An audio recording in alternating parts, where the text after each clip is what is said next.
Hello everyone. So we are solving the back exercise of the chapter solutions and today we will discuss question number 9. So the question is, a sample of drinking water was found to be severely contaminated with chloroform, CHCl3, supposed to be a carcinogen. The level of contamination was 15 ppm by mass. 15 ppm का मतलब क्या है बेटा? Parts पर million, मतलब 10 to the power 6 में से 15 ग्राम जो होगा वो क्या है आपके पास? इम्प्योरिटी है, मतलब क्लोरोफॉर्म है वहां पर. क्लियर? अब दो पार्ट्स पूछे आपसे. First one is express this in percent by mass and second is determine the molality of chloroform in the water sample. तो क्या करेंगे बेटा? फर्स्ट पार्ट से सॉल्व करेंगे. सो फर्स्ट पार्ट में आपको पूछा है कि आपको इसको कन्वर्ट करना है परसेंट बाय मास में. देखो बेटा, परसेंट का मतलब क्या होता है? 100 में से कितना. पीपीएम का मतलब क्या होता है कि 10 to the power 6 में से कितना, मतलब 1 मिलियन में से कितना. 1 मिलियन का मतलब क्या हुआ? 1 million is 10 to the power 6. जैसे परसेंट कितना होता है? परसेंट हम निकालते हैं बेटा 100 में से. ठीक है, तो आपको दिया है 15 ppm, 15 पार्ट्स पर मिलियन. इसका मतलब हुआ कि 15 ग्राम CHCl3 प्रेजेंट होगा किसमें? 10 to the power 6 gram of water में. ठीक है, समझ आ गया? अब क्या निकालना है आपको? Mass percentage. मास परसेंटेज का मतलब क्या हुआ बेटा?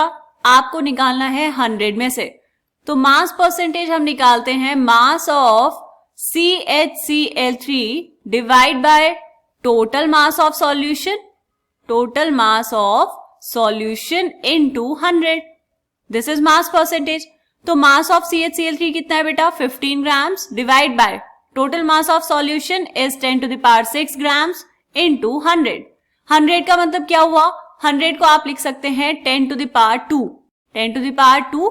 अब ये 10 to the power 6 गया ऊपर तो कितना हो जाएगा बेटा? 10 to the power 2 माइनस 6. तो कितना हुआ? 15 into 10 to the power minus 4%. इतना परसेंट होगा वहां पर CHCl3. और हमें पीपीएम की जरूरत क्यों पड़ी बेटा? इसलिए क्योंकि ये जो आपने निकाला है ना मास परसेंटेज, उसमें ये जो वैल्यू आई है बहुत कम आई है. ठीक है, 0.0015.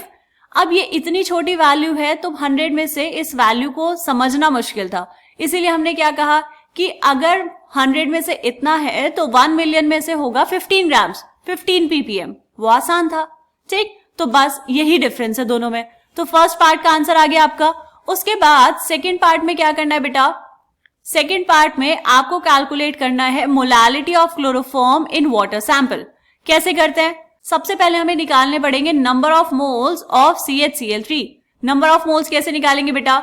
नंबर ऑफ मोल्स निकालने के लिए हमें चाहिए होता है मोलर मास. तो यहां पर पहले कैलकुलेट करेंगे मोलर मास ऑफ CHCl3. कितना होगा? 12 + 1 + 3 इंटू 35.5. कैलकुलेट करो इसको तो यह आ जाएगा 119.5 gram per mole. This is the molar mass of CHCl3. तो नंबर ऑफ मोल्स कैसे निकालते हैं? नंबर ऑफ मोल्स होते हैं गिवन मास ऑफ CHCl3 मतलब 15 डिवाइड बाय 119.5 ग्राम पर मोल. यह आ जाएगा बेटा 0.126 मोल. ठीक है, अब क्या करना है? बस मोलालिटी में वैल्यू पुट कर देनी है फॉर्मूले में. सो मोलालिटी इक्वल्स टू, सबसे पहले लिखेंगे फॉर्मूला. मैं बार बार यही कह रही हूं बेटा, जितनी बार आप फॉर्मूला लिखेंगे उतना अच्छा रहेगा आपके लिए, उतने अच्छे से आपको चीजें याद हो जाएंगी. तो molality is moles of solute divide by mass of solvent. और सॉल्वेंट का मास किस में लेना होता है आपको? केजीज में. क्लियर? सो यहां पर अब आपको बस वैल्यूज पुट करनी है. So molality equals to number of moles कितने हैं? 0.126 divide by mass of solvent बेटा 10 to the power 6 ग्राम्स. और इसको कन्वर्ट करना है केजीज में तो यहाँ पे मल्टीप्लाई करना पड़ेगा 1000 से. और इस 1000 का मतलब क्या है बेटा? 10 to the power 3. तो ये कितना हो जाएगा? 0.126 divide by 10 to the power 3 equals to 1.26 into 10 to the power minus 4. ये ऊपर जाएगा -3, एक पॉइंट को राइट शिफ्ट किया तो 1.26 into 10 to the power minus 4 mole per kg. ये हो गई आपके पास molality of CHCl3 in the water sample. ठीक है, आंसर आ गया. इस आंसर को कर लेंगे बॉक्स के अंदर बंद. फर्स्ट पार्ट में आपको निकालना था mass percentage and second part में आपको निकालना था बेटा मोलालिटी. ठीक है, क्लियर? चलो मिलेंगे नेक्स्ट क्वेश्चन में, तब तक के लिए बाय बाय।